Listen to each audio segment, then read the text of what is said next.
With the world's seventh largest population, which continues to grow from a base of 170 million, agriculture is a very important element of Nigeria's economy. And after decades of declining production, trends have been moving upwards in the past few years as overall food supply rises. Recognizing that efforts to boost domestic agribusiness capacity will allow Nigeria to capture more of the agricultural value chain in country, thereby creating jobs and increasing wealth, the medium-term goal of the agricultural transformation agenda launched by government in 2011 is to achieve self-sufficiency in a number of key staples like rice and wheat, and to develop the agribusiness sector and export markets. Clearly, the potentials of Nigeria's agribusiness sector is sizable, but challenges remain. One of the most prominent domestic investors in Nigeria's agriculture and food processing sectors is Dongote Group, which 2 years ago announced a new commitment of about $2.3 billion to agriculture in the northern states to be spent over a 3 to 5 year period.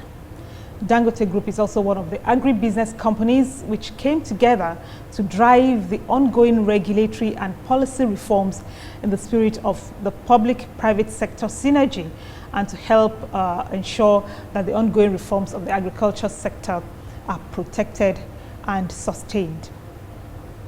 The Nigeria Agribusiness Group is a high-powered, organized private sector group comprising of all value chain stakeholders, from input suppliers to aggregators, food processors, marketers, and consumers. Its president is Alhaji Sani Dongote, who joins me on View from the Top today. Alhaji Dongote, I thank you very much for joining us. My name is Modele Sharafa Yusuf, and I thank you for tuning in. Let's do the getting to know you thing before our conversation. Born on 20 April 1961, Sani Dongote got his bachelor's degrees in business administration. He's also an alumnus of the Harvard Business School. A co-founder and vice president of the Dongote Group, he also sits on the board of several other companies, including Nigerian Textile Mills PLC, NutraSweet Limited, Gum Arabic Limited, Dongote Textile Mills Limited, Alsan Insurance Brokers, Dan Hydro Company Limited, Dansa Food Processing Company Limited, and Dongote Farms Limited.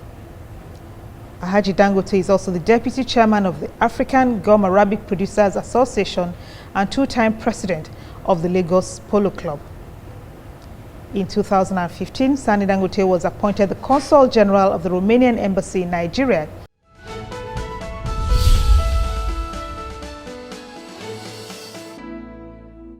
The goal, as announced by Dongote Group 2 years ago, is to cultivate 250,000 hectares of sugarcane and 130,000 hectares of rice. Give us an update on that, if you will. The project on sugarcane is still going on. Also, the land acquisition is still on. The main vision is to be able to cultivate that much hectarage so that the local production will meet up with the anticipated demand, and over a few years to be able to substitute imports. But as you know, such acreage is not overnight. You can be able to cultivate it or to put it right into full production. So, but there's a progress every day, and I think as of today, it's over 60,000 hectares been put into actual use, and more is being added as we speak. There's more acreage every day being put into use. Some land preparation is going on much ahead of planting and program. So I believe it's still on course. On rice, they've started first with the outgrower scheme in Jigawa, and I believe it's going to move on to the once land acquisition is completed, it will be on-field and also outgrower scheme. You talked about the outgrower scheme now, and rice is one of the crops to which government is paying a lot of attention and for which a protectionist import replacement effort is underway. But domestic producers are still struggling to compete on price and taste. What needs to happen for Nigeria to be competitive and for us to be able to reduce the rice import bill? The good thing is everybody is now looking at the reality and embracing the agriculture as one of the main area of diversification. And it's also showing very good results. People are making good money, those who are planting and harvesting. Those who are putting up the processing mill, they are also making reasonable good money.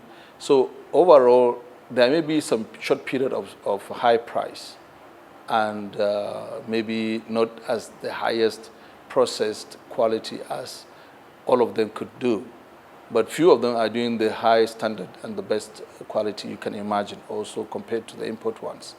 But production is also increasing with central bank intervention with the AMCO program. Is empowering so many peasant farmers to develop and to produce. Also empowering the off-takers to be able to have continuous supply of raw material. That is the paddy rice. So we will see hike in prices for a while because once you stop the import, automatically the demand remains. But the local may not overnight be able to cover the import, but it will do over a period of time. Give us an overview, if you will, on a rating of the stable crop processing zones. I know Dongote Group is one of the private sector anchor investors in CAN. To be honest, there's not much yet done on the stable crop processing zones. They've just earmarked the areas.